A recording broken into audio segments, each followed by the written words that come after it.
Welcome back to the channel squad. Ryan here. In today's video we are taking a look at the KRYTAC Maxim 9. Now, this is a clone of the SilencerCo Maxim 9. Yes, this is a real 9mm pistol. I've had a bunch of people on Instagram say that thing is so ugly and unrealistic. Well, guess what? This is actually a real pistol. This one is the Airsoft replica that was made by KRYTAC. However, there is a real one out there. Let's dive into some of the features. Okay, let's talk about build quality really quick. There's a lot of stuff going on here. This is half metal and half polymer. There's a good bit of weight in the front end, which is going to make this really durable. It's still on the lighter side, so for someone like me, I don't have a problem running this out on the field. It feels really good. The blowback is extremely manageable, and the blowback is very pronounced, like you know that it's going back. And the interesting thing is when the slide goes back, the only portion that's actually moving is this right up here. This is all suppressor up front, which this is actually all metal up here in the front, and the lower frame down here is a polymer. So I really like the ergonomics on this pistol. The stippling, there's literally stippling everywhere. Where your hand is going to be, there is stippling. It's really nice. Everything's ambidextrous except for the mag release. So the mag release is on the left-hand side, so it's for a right-handed shooter. That mag release, get your mag out, just like that. Stippling all over. There's nice contours here for your fingers when you're holding the pistol. It just feels really natural.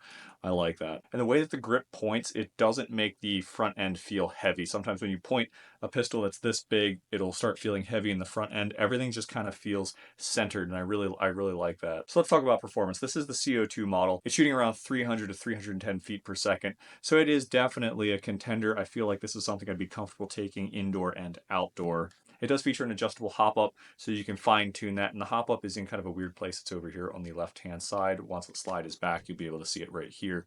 Once you dial that in, this gun is extremely accurate. I mean, it shoots a laser beam on full auto. Yes, this has full auto and semi-auto. The selector switch is right here, so all you gotta do is move that dongle over, and it'll select between, obviously, semi and full auto. So you can get a holster for this pistol. I believe KRYTAC makes it, which gives you the ability to run it in basically on any of your kit or with you. So I would honestly use this indoor and outdoor. This would just be a great go-to pistol. The magazines are really easy to load. This is a really common design. The CO2 cartridge goes in the back of the mag itself. You use an Allen key or hex key to put tension on it until it's punctured, and that's basically easy as that. And then you pull down on your follower here, use a speed loader, and fill it up with BBs. I mean, like I said, for most CO2 pistols out there, this is a very common way of loading them. We're airsofters. Customizability is king, and being able to customize your rifle, or your pistol in this case, is key. So there's a lot of stuff that you can do with this pistol. One of the things is adding a red dot up here, which makes this pistol really reliable with a red dot, because your red dot's not riding on your slide, so you're not adding extra weight back here, which could, on some pistols, especially airsoft pistols, mess with reliability. If you're running one on this, it's up in the front more here on this internal suppressor, which we'll get to that in a second, because that's crazy in and of itself. But that's going to give you that reliability. So this plate right here will come off, and you can run any type, well, you run your optic right there.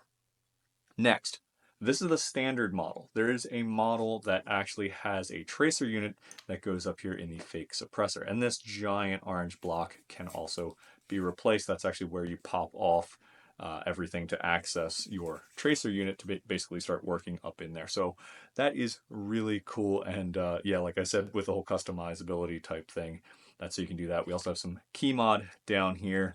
I don't know why they went with key mod. That one just kind of blows my mind, but there is a 3-slot key mod down here.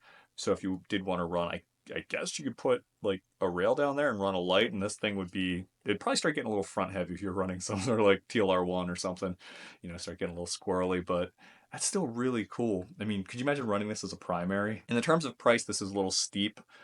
This is going to retail around $240, $250, something like that, and that's not including your extra mags, your holster, a red dot, the tracer unit, any of that kind of stuff. So this is a more expensive pistol, and probably the most expensive pistol I've had here on the channel. So this is hands down one of the coolest pistols I've gotten my hands on. I'm really grateful to Jackal Tactical, one of my sponsors, for giving me this pistol to review. Thank you so much, Jackal, for sending this out. I am really happy to have this. It's been so much fun to test it and just play with it. It has just been outstanding. This is one of those pistols that when I got it, just brought a smile to my face. I was so excited to get my hands on this. So thank you so much, guys. If you want to get one of these for yourself, go check out Jackal Tactical. They have all of your airsoft needs.